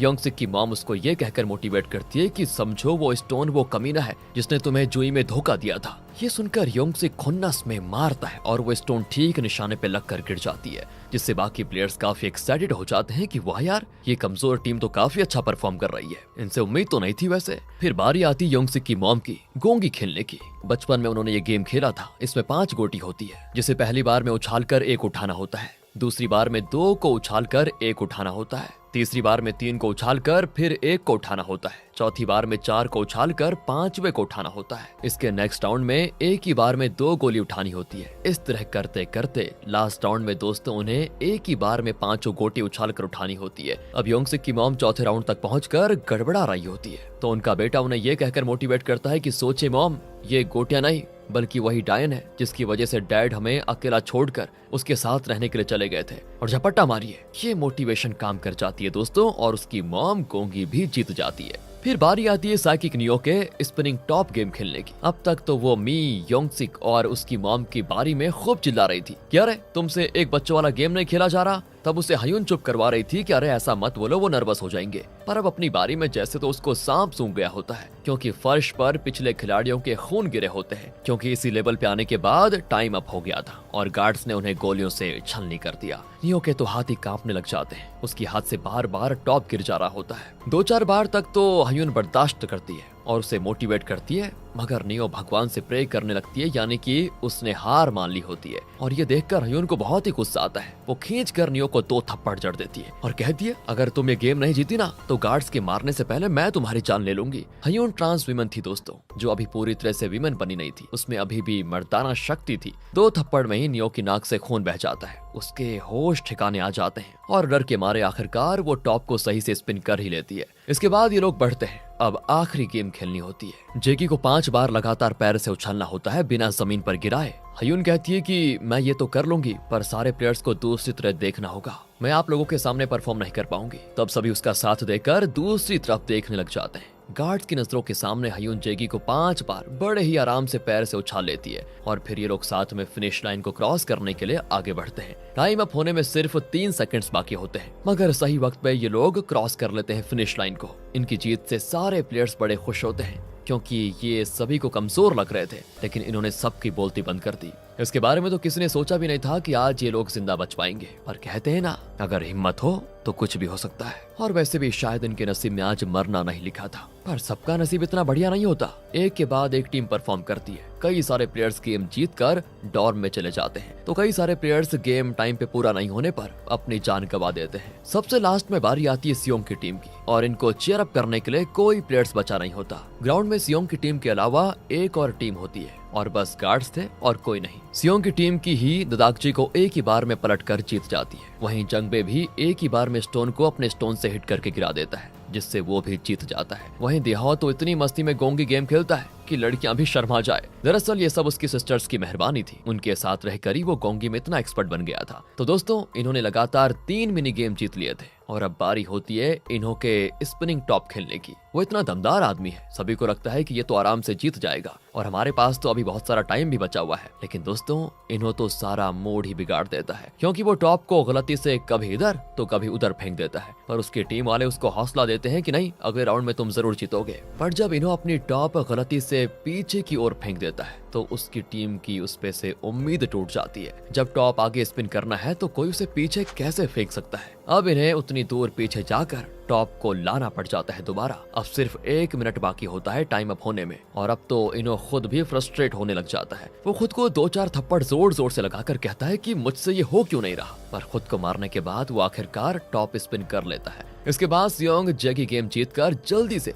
फिनिशिंग लाइन को तब क्रॉस करता है जब टाइम अप होने में सिर्फ 1 सेकंड बाकी होता है। मगर आखिरकार ये भी जीत जाते हैं, इसलिए वो काफी खुश होते हैं। मगर उनकी खुशी तब उदासी में बदल जाती है जब वो अपने बगल वाली टीम को हारने के बाद गोलियों से छलनी होते हुए देखते हैं। तो अब डॉर में जाने वाली लास्ट टीम सियोंग की होती है, पर इन्हें देखकर बाकी के प्लेयर्स खुश नहीं होते सिवाय योंगसिक की मॉम के। वो इन्हें हेलो कहती है। वहीं पर बाकी लोगों के दिमाग में ये चल रहा होता है कि अरे ये लोग तो जिंदा बच गए, अब हमारी विनिंग अमाउंट कम हो जाएगी बताओ। दूसरी ओर पिंक गार्ड्स अपने अपने चेंजिंग रूम में जाते हैं। गार्ड 11 यानी न्यूएल के रूम में अचानक 2 गार्ड्स घुस आते हैं। सीसीटीवी में ये भी दिख रहा होता है, तो सीसीटीवी मैनेज करने वाला गार्ड्स वहाँ पे लाइव रिकॉर्डिंग में पहले की रिकॉर्डिंग चला देता है ताकि किसी को शक न हो। और इधर वो दोनों गार्ड्स न्यूएल को धमकाते हैं कि तुम्हें याद नहीं था, ब्लैक ऑफिसर ने मना किया था ना तुम्हें ज्यादा हीरोइन बनने से, पर आज भी तुमने प्लेयर्स के सर पे गोली मारकर ऑफिसर की बात नहीं मानी। अभी भी समझा रहा हूँ, समझ जाओ, वरना हम तुम्हारे साथ पहले जबरदस्ती करेंगे और फिर तुम्हारी उंगलियां काट कर भट्टी में जला देंगे। साथ ही तुम्हारा जो ये खूबसूरत चेहरा है ना, इसका भी नक्शा बिगाड़ देंगे। ये बोलते बोलते वो नाइफ से न्यूएल के फेस में एक कट भी लगा देता है। उन दोनों गार्ड्स ने न्यूएल को दबोच के रखा होता है, इसलिए वो कुछ कर नहीं पाती। इधर डॉर में सभी लोग जो जीते हुए थे वो अपनी टीम से थोड़ी नजदीकियां बढ़ाते हैं और उनका नाम वगैरह पूछते हैं, क्योंकि उन्हें ऐसा लग रहा होता है कि शायद फ्यूचर में भी हमें टीम में खेलने की जरूरत पड़ जाए। सियोंग की टीम में सभी अपना अपना नाम बताते हैं दोस्तों, मगर इनो जो है ना वो अपना गलत नाम बताता है। वो अपना नाम योंगिल बताता है, मगर दोस्तों आपको समझने में दिक्कत ना हो इसलिए हम उसको उसके रियल नाम से ही बुलाएंगे, ओके। उधर थेनोस के ग्रुप में थे उसके 2 चमचे, ग्योंगसू और नामसू। वहीं पर एक मिनसू नाम का लड़का भी होता है। अब क्या करें दोस्तों, इनके नाम ही ऐसे होते हैं, थोड़ा एडजस्ट कर लीजिएगा, ध्यान से सुनिएगा। साथ ही नूना नाम की एक बॉय कट लड़की भी होती है जो किसी से नहीं डरती। साथ ही वो मिनसू को अपने छोटे भाई की तरह ट्रीट करती है। और ये थेनोस ये एक फट्टू किस्म का इंसान होता है जो अपने गले के क्रॉस पेंडेंट में नशीली गोलियां छिपा कर लेकर आया था। हर गेम के टाइम थेनोस वो गोली खाकर हाइपर हो जाता है और बिना डरे परफॉर्म करता है,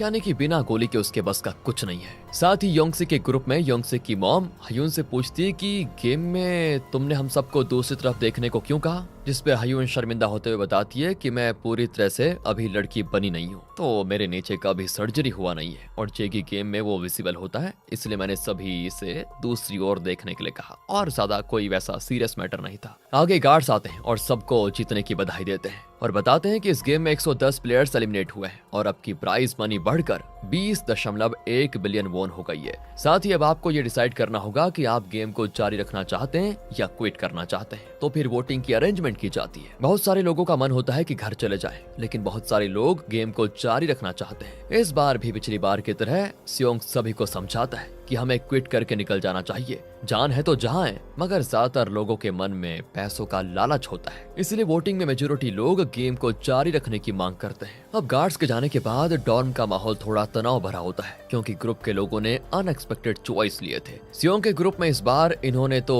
एक्स दबाकर क्विट करना चाहा, मगर जोंगबे ने ओ दबाकर कंटिन्यू करने का चूज किया, जबकि सियोंग ने जोंगबे को 1000 बार समझाया था कि हमें क्विट करना है, क्विट करना है। बाद में जोंगबे सियोंग से अपनी नजरें नहीं मिला पाता और कुछ देर के बाद वो उसके साथ अपनी मजबूरी शेयर करता है। वो बताता है कि मैंने किसी से बहुत पैसे उधार लिए हुए हैं, अगर मैं उन्हें पैसे नहीं लौटाऊंगा तो उन्होंने मेरे बीवी बच्चों का अगवा करने की धमकी दी है। वहीं हयून के ग्रुप में खुद हयून ने ओ दबाया था, क्योंकि उसे अपनी बची हुई सर्जरीज करवाकर पूरी तरह से लड़की बनना था। योंगसिक की माँ हयून को कुछ नहीं कहती, क्योंकि उनका खुद का सिक्का खोटा निकला होता है, यानी योंगसिक ने भी ओ दबाया था। इसीलिए उसे मॉम डांटते हुए कहती है, मुझे पता है कि नेक्स्ट गेम में मैं मर भी जाऊंगी तो तुम्हें कोई फर्क नहीं पड़ेगा, लेकिन अगर तुम्हें कुछ हो गया ना तो मैं जीते जी मर जाऊंगी। मेरा तुम्हारे अलावा और कोई है भी नहीं, तो तुमने मौत के मुंह में कूदने का फैसला क्यों किया? पता नहीं अगला गेम कौन सा होगा, उसमें जीत भी पाएंगे या फिर नहीं। तब योंगसिक अपनी मॉम को बताता है कि मॉम मुझ पे बहुत कर्ज है, अगर मैंने उनके पैसे नहीं लौटाए तो अगले महीने वो मुझे जान से मार डालेंगे और मेरे ऑर्गन्स बेचकर अपना पैसा वसूलेंगे। मैं वादा करता हूँ कि नेक्स्ट गेम खेलकर मैं निकल जाऊंगा। वहीं थेनोस की टीम में सभी ने ओ दबाया होता है, जबकि मिनसू का मन नहीं होता ओ दबाने का, उसने तो थेनोस के धमकाने पर ही ओ दबाया होता है। मगर यहाँ एमजे क्वाइन ने एक्स दबाया था, इसलिए थेनोस और उसके चमचे टॉयलेट में उसको घेर लेते हैं और कहते हैं कि तुम्हें आखिर तक ये गेम खेलना ही होगा, तभी तो तुम हमारे पैसे लौटा पाओगे। इनके बीच हाथापाई फिर से शुरू हो जाती है, मगर जैसे वहाँ पर इनो टॉयलेट यूज करने के लिए आता है तो उसे देखकर थैनोस वहीं से बिल्कुल कल्टी हो जाता है चुपचाप, क्योंकि वो पिछली बार की पिटाई को भूला नहीं होता। रात में सभी सोने की तैयारी में लगे होते हैं, मगर सियोंग अपनी टीम को बताता है हम सभी सो नहीं सकते, हम में से एक को बारी बारी जागकर पहरेदारी करनी होगी, क्योंकि यहाँ रात के अंधेरे में भी लोग एक दूसरे को मारकर अपना कंपटीशन कम करते हैं, जिससे बिना गेम खेले ही उनके प्राइज मनी बढ़ जाता है। ये बातें सुनकर सियोंग के ग्रुप को बड़ी हैरानी होती है। वहीं इन्हो तो इस गेम का फ्रंट मैन रह चुका है, मगर वो सियोंग के सामने बिल्कुल नादान बनने की कोशिश करता है कि भला कोई इंसान दूसरे इंसान के साथ ऐसा कैसे कर सकता है। फिर वो सियोंग से कहता है कि अच्छा तुम तो इस गेम को पहले भी खेल चुके हो ना, तुम्हें इस गेम के रूल्स बेहतर बताऊंगे। तो आधी रात में योंगसिक की मॉम को सुसु आ जाती है। उनके साथ साथ ही को भी वॉशरूम यूज करने जाना होता है, तो ये दोनों मिलकर जाते हैं दरवाजे के पास। उसमें जो छोटा सा साइन लगा होता है उसकी मदद से वो बाहर खड़े गार्ड से दरवाजा खोलने को कहते हैं, मगर गार्ड सुबह से पहले दरवाजा खोलने से इनकार कर देते हैं। और तब योंगसिक की मॉम इमोशनल कार्ड खेलती है और कहती है कि बेटा मुझे नहीं पता तुम कौन हो, मगर इतना तो मैं जानती हूँ कि इस मास्क के पीछे एक इंसान है जिसके घर में भी माँ बहन बेटी होगी। क्या तुम उन्हें भी ऐसे टॉयलेट से रोकते हो? मैं इतनी बूढ़ी हूँ, मुझसे अब टॉयलेट बर्दाश्त नहीं होता। क्या तुम चाहते हो कि तुम्हारी माँ यहाँ सबके सामने शर्मिंदा हो जाए? मैं तो बिना डायपर के कहीं जाती भी नहीं, वो तो यहाँ जल्दबाजी में मैं बिना डायपर के आ गई। अब मैं क्या करूँ बताओ? प्लीज बेटा दरवाजा खोल दो। तब गार्ड दरवाजा खोल देता है और इन दोनों के साथ साथ हयून भी बाथरूम जाना चाहती है, तो योंगसिक की माँ कहती है ये भी फीमेल है, इसे भी जाने दो हमारे साथ। वॉशरूम यूज करने के बाद मॉम और हयून तो बाहर आ जाती है, मगर वो नोटिस करती है कि ही अभी तक वॉशरूम में ही है, कहीं उसे कुछ हो तो नहीं गया। वो प्रेग्नेंट भी है ना, उसकी डिलीवरी वैसे भी आजकल में होने वाली है, इसीलिए मॉम को उसकी बड़ी फिक्र होती है और वो दरवाजा खोलकर वॉशरूम के अंदर घुस जाती है। तो देखती है कि ही तो फूट फूट कर रो रही है। दरअसल उसे यहाँ पर बहुत ज्यादा डर लग रहा है, मगर वो सबके सामने अपना डर दिखाना ही नहीं चाहती, क्योंकि इससे लोग उसे कमजोर समझेंगे। इसीलिए वो वॉशरूम में आकर चुपके से रो रही है। दूसरी ओर जोंगबे जाग गया होता है। वो सियोंग से कहता है कि अब मैं पहरा दे देता हूँ, तुम सो जाओ। मगर सियोंग बड़े गुस्से में कहता है कि मुझे नींद नहीं आ रही है, तुम अपनी नींद पूरी कर लो जाओ। तब जोंगबे सियोंग से सॉरी कहता है, आज के लिए भी और पास्ट के लिए भी। वो कहता है कि जब तुम मेरे पास पैसे मांगने आए थे अपनी मॉम के इलाज के लिए, तो मुझे तुम्हारी मदद करनी चाहिए थी, मगर यकीन मानो दोस्त मेरे पास भी उस वक्त पैसे नहीं थे। फिर भी मैं जब सोचता हूँ कि तुम अपनी मॉम के इलाज के लिए यहाँ आए और उधर तुम्हारी मॉम की मौत हो गई घर पे, तो मुझे बहुत ही बुरा लगता है। इसके बाद वो दोनों आपस में अपने पहले की बात करने लग जाते हैं, जिससे इनकी पुरानी यादें ताजा हो जाती है। मजाक में ही सही पर सियोंग को जोंगबे अपनी लाइफ की हर गलत चीज के लिए ब्लेम करता है। अगले दिन दोस्तों मिंगल नाम का एक गेम खिलवाया जाता है, जिसमें सारे प्लेयर्स को एरेना के सेंटर में बने प्लेटफॉर्म पर खड़ा करवा दिया जाता है। गाना बजते ही प्लेटफॉर्म स्पिन होगा और फिर गाने के साथ ही प्लेटफॉर्म भी बंद हो जाएगा और उस वक्त एक नंबर बोला जाएगा। उसी नंबर के हिसाब से प्लेयर्स को ग्रुप बनाना होगा और प्लेटफॉर्म के चारों ओर जो रूम बचे हैं उनमें जाना होगा। कोई भी प्लेयर जो 30 सेकंड्स के लिए अंदर रूम में नहीं जा पाएगा वो हो जाएगा एलिमिनेट। और अगर किसी रूम में बताए गए नंबर से ज्यादा प्लेयर्स होंगे तो वो भी सारे लोग एलिमिनेट हो जाएंगे। इसीलिए सभी अपने ग्रुप में बात करते हैं कि अगर 5 बोला जाएगा तो हम पहले से ही 5 के ग्रुप में बने हुए हैं, लेकिन अगर इसमें कम नंबर या ज्यादा नंबर बोला जाएगा तो हम जल्दी से हालात के हिसाब से फैसला लेंगे। तो पहले राउंड में 10 लोग कहा जाता है और 2 टीम आपस में एक होकर 30 सेकंड के अंदर रूम में घुसने में कामयाब हो जाती हैं। लेकिन जो लोग जल्दी फैसला नहीं ले पाते उन्हें गार्ड्स आकर शूट कर देते हैं। रूम के डोर पे बने छोटे से गिलास से प्लेयर्स बाकी के प्लेयर को मरते हुए अपनी आंखों से देखते हैं, मगर कुछ कर नहीं पाते। फिर वही ब्लैक कॉफिन लाया जाता है जिसमें पिंक रिबन लगाए होते हैं, उन्हीं में लाशों को डालकर ले जाया जाता है और इस बार ऑर्गन सेल करने के लिए जानबूझकर प्लेयर्स को अधमरा किया गया था। अगले राउंड में 4 लोग कहा जाता है और अब ये लोग तो बिल्कुल अकबका जाते हैं कि अपने ग्रुप में से किस इंसान को छोड़कर भागा जाए। थैनोस अपने ग्रुप से बिना कुछ सोचे समझे मिन्सू को लात मार देता है, मगर भागा भागी में ग्योंगसू बाहर ही रह जाता है और मिन्सू अंदर चला जाता है। वहीं हयून का ग्रुप साइकिक नियो को छोड़कर भाग जाते हैं। एक रूम में सिर्फ 3 लोग ही गए होते हैं और वो प्रे करते हैं कि हमें कोई नोटिस ना करे और हम बच जाए, मगर सारे रूम में सीसीटीवी लगा होता है जिसकी वजह से उन्हें आसानी से डिटेक्ट कर लिया जाता है और गार्ड आकर उस रूम के 3 लोगों को मार डालते हैं। जब ये बाहर आते हैं तो नोटिस करते हैं कि हमारे ग्रुप का कौन सा मेंबर जिंदा बचा है, तो साइकिक जिंदा बची होती है। वो हयून और उसके ग्रुप को बड़ा अजीब सा लुक दे रही होती है कि देखा मैं तुम्हारे बिना हेल्प के बच गई। वहीं सियोंग के ग्रुप से इन्हो अलग हो गया था, मगर वो भी जिंदा बच गया था क्योंकि उसने किसी और के साथ ग्रुप बना लिया था। अब न्यूएल यानी गार्ड 11 नोटिस करती है कि नायोन के डैड भी अभी तक सरवाइव कर रहे हैं नायोन पता है ना दोस्तों कौन है? वही लड़की जो कैंसर से लड़ रही है और उसके बाप के पास पैसे नहीं थे तो उसका बाप यहाँ पर आ गया है। उसी के बारे में नियोन सोच रही है कि इसने अभी तक सरवाइव कर लिया। इसके बाद वाले राउंड में 3 लोग कहा जाता है और फिर से खलबली मच जाती है कि किसके साथ रूम शेयर किया जाए। इस बार योंगसिक को 2 लोग पकड़कर अपने साथ लेकर जाते हैं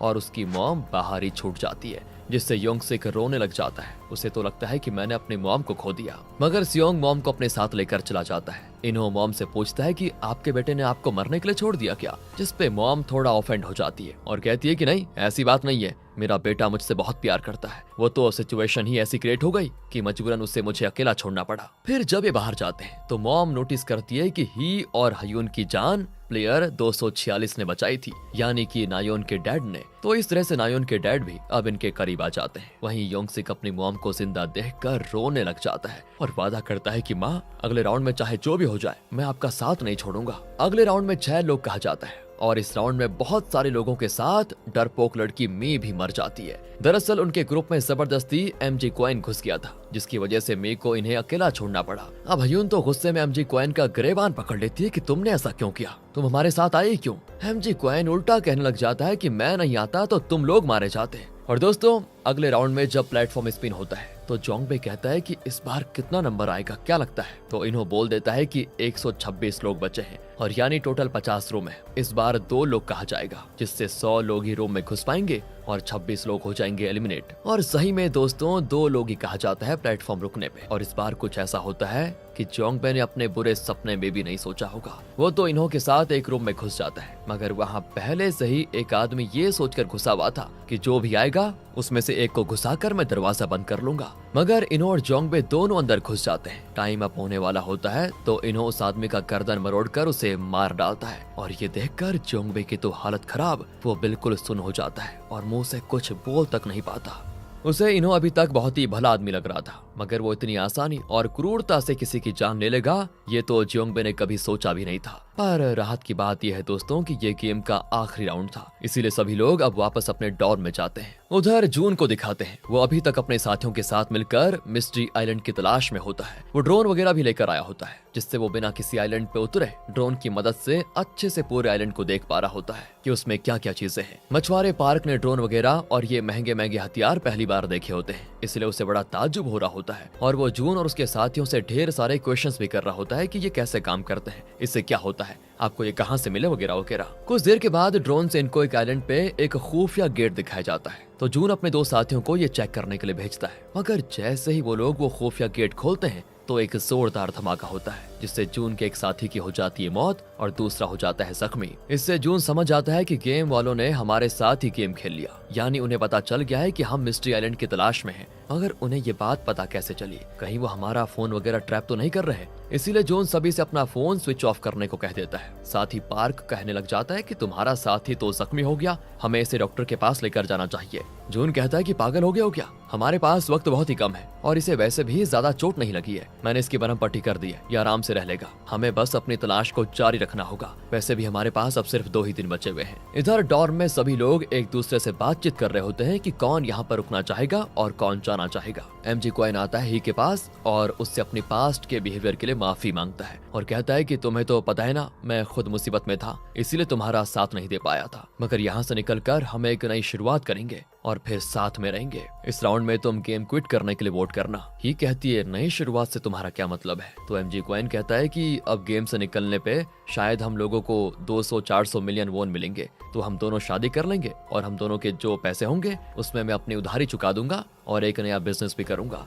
ये सुनकर ही समझ जाती है कि एमजी अभी भी बदला नहीं, वो मुझे इसीलिए अपनाने को तैयार है क्योंकि इसकी नजर मेरे पैसों पे है। इसलिए वो साफ लफ्जों में एमजी क्वाइन से कह देती है, तुम अपनी उधारी और बिजनेस अपने पैसों से करना और अपना और अपने बच्चे का ख्याल मैं खुद रख लूंगी। इसके बाद गार्ड्स फिर से आते हैं और लोगों से वोट करने को कहते हैं कि गेम जारी रखना है या क्विट करना है। स्टार्टिंग 456 से होती है और इस बार भी इन्हो के हाथ में होता है कि किसका पलड़ा भारी होगा। अगर वो जारी करने पे वोट देगा तो जाहिर सी बात है गेम जारी होगा, मगर इन्हो एक्स दबाकर गेम खत्म करने के लिए वोट करता है और इससे होता यह है कि इस बार की वोटिंग टाई हो जाती है। अब सभी सोचने लग जाते हैं कि क्या होगा। तब मैनेजर बताता है कि वोटिंग टाई होने पर फिर से वोट होने का नियम है, इसलिए आप सभी लोगों को आज रात भर का टाइम दिया जा रहा है आप लोग अच्छे से विचार कर लीजिए, कल फिर से वोटिंग होगी और हो सकता है कल कुछ अलग परिणाम निकल कर सामने आ जाए। लेकिन आज की रात इतनी आसान नहीं होने वाली थी। थैनोस के ग्रुप में मिन्सू ने एक्स दबा दिया था, इसीलिए थैनोस और उसका चमचा नामसू उस पे चढ़ रहे होते हैं कि क्यों रे पिद्दी, हमने कहा था ना कि हमें ज्यादा से ज्यादा पैसे जीतने हैं, फिर तूने क्विट करने के लिए वोट क्यों कर दिया? कल के वोट में ध्यान रहे, तुझे ओ बटन दबाना होगा। एमजी देख लेता है कि थैनोस मिन्सू को बुली कर रहा है, तो वो बीच में आ जाता है और तब थैनोस की लड़ाई एमजी से होने लगती है। और हमेशा की तरह पहले इनकी लड़ाई बातों से होती है और फिर लात घूसे भी चल जाते हैं। अब लड़ाई में एमजी के हाथों थैनोस का खून हो जाता है। दरअसल आज डिनर में एक स्पेशल डिश बनाई गई थी जिसके साथ फॉर्क भी दिया गया था, तो एमजी ने उसी फॉर्क को थैनोस के गले में घुसा दिया। तो उस वक्त मेंस वॉशरूम में जितने भी लोग मौजूद होते हैं वो ग्रुप ओ और एक्स में बंटकर एक दूसरे के खून के प्यासे हो जाते हैं। घमासान लड़ाई होती है जिसमें ग्रुप ओ के 3 लोग मारे जाते हैं, वहीं ग्रुप एक्स के 2 लोग। जिसके बाद अचानक पेगी बैंक में पैसे भरने लगते हैं, जिससे डॉर में मौजूद लोग बिल्कुल हैरान कि अभी किसके लिए पैसे भर रहे हैं। तब जाकर वॉशरूम में हुई लड़ाई और मरे गए लोगों की बात उन तक पहुंच जाती है, जिससे सभी चौकन्ना हो जाते हैं कि अब सभी की जान को खतरा है। उधर दिखाते हैं तो बोट पे सोने से चोई को वोमिट हो जाती है, इसीलिए वो उठकर बाहर आ जाता है। ये अभी तक समुद्र में ही है और हल्की हल्की बारिश भी हो रही होती है। चोई को कुछ अजीब सा लगता है। वो देखता है कि एक रूम में जहाँ पे सारे ड्रोन्स वगैरह रखे गए थे,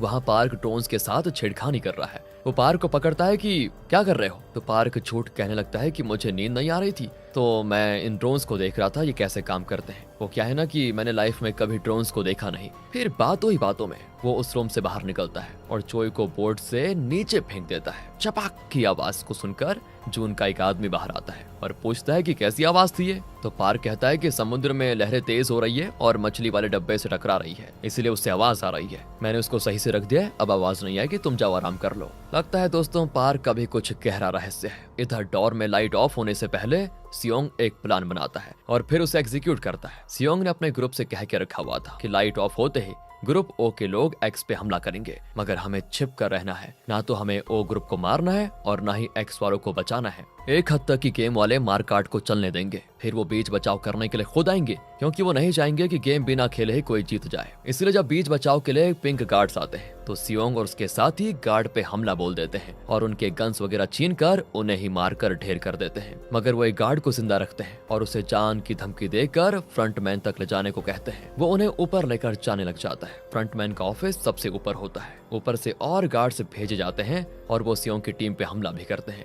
काफी गोलीबारी होती है तो बहुत सारे गार्ड्स मारे भी जाते हैं और 1-2 सियोंग के साथी भी मारे जाते हैं। काफी देर के बाद सियोंग के साथियों की गोली खत्म हो जाती है तो ये लोग डिहाओ को वापस डॉर में जाकर मरे हुए गार्ड से और गोली लाने को कहते हैं। डिहाओ डॉम में चला जाता है। इधर गोली खत्म हो जाने से गार्ड्स सियोंग के साथियों पे भारी पड़ जाते हैं। वो प्लेयर 246 यानी नायोन के डैड को भी शूट करके मार डालते हैं। सियोंग और जोंगबे के पास अभी भी कुछ गोलियां बची थी। वो उसी के सहारे फ्रंटमैन के ऑफिस की ओर जाते हैं। वहीं पर मौका देखकर इनो जो कि रियल फ्रंटमैन है वो साइड हो जाता है और पीछे वाले रास्ते से फ्रंटमैन के ऑफिस में जाकर अपना ब्लैक कॉस्ट्यूम और मास्क पहनकर सियोंग और जोंगबे के सामने आ जाता है। नीचे दिहाओ सारी गोलियां जमा करके जब ऊपर आने लगता है तो ऊपर से धनाधन गोलियों के चलने की आवाज आती है। उसे पता था कि मेरे साथियों की गोली खत्म हो चुकी है तो जरूर ये गार्ड्स ही होंगे जो गोलियां चला रहे हैं और अब डर के मारे रिहाओ की हालत खराब हो जाती और वो ऊपर उनकी मदद करने जाने के बजाय डुबक कर नीचे ही बैठ जाता है। सियोंग के साथी के पास अब पूरी तरह से गोली खत्म हो जाती है और वो सरेंडर करना ही सही समझते हैं, मगर गार्ड्स उन्हें सरेंडर करने के बाद भी नहीं बख्शते।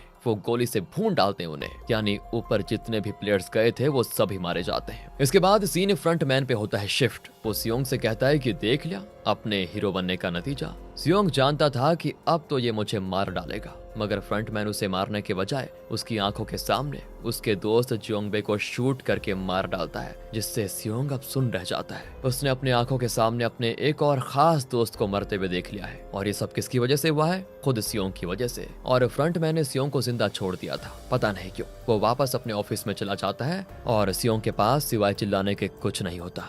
उसे पिंक गार्ड्स दबोच लेते हैं, इसीलिए वो फ्रंटमैन का बाल भी बांका नहीं कर पाता। और इसी के साथ स्क्विड गेम का सीजन 2 यहीं पर हो जाता है खत्म। ये सीजन ऐसे बीच में इसीलिए खत्म हो गया है दोस्तों क्योंकि 2025 समर में ही इसके आगे का पार्ट आने वाला है, यानी सीजन 3 आने वाला है और वही इस सीरीज का फाइनल सीजन होगा। उसी में सारे राज से पर्दा उठेंगे और हमें पता चलेगा इनकी बैक स्टोरी क्या थी कि जब वो 2015 का विनर रह चुका था तो वो फिर फ्रंटमैन कैसे बन गया। साथ ही इन्हों का छोटा भाई क्या कभी मिस्ट्री आइलैंड तक पहुंच भी पाएगा क्योंकि वो जिस मछुआरे पे भरोसा करके इस आइलैंड की तलाश में है ना, वही तो उसे जानबूझकर इधर से उधर भटका रहा है। हो सकता है वो मछुआरा भी गेम वालों से मिला हुआ हो और उसे फ्रंटमैन ने ही अपने भाई को बचाने के लिए कहा हो।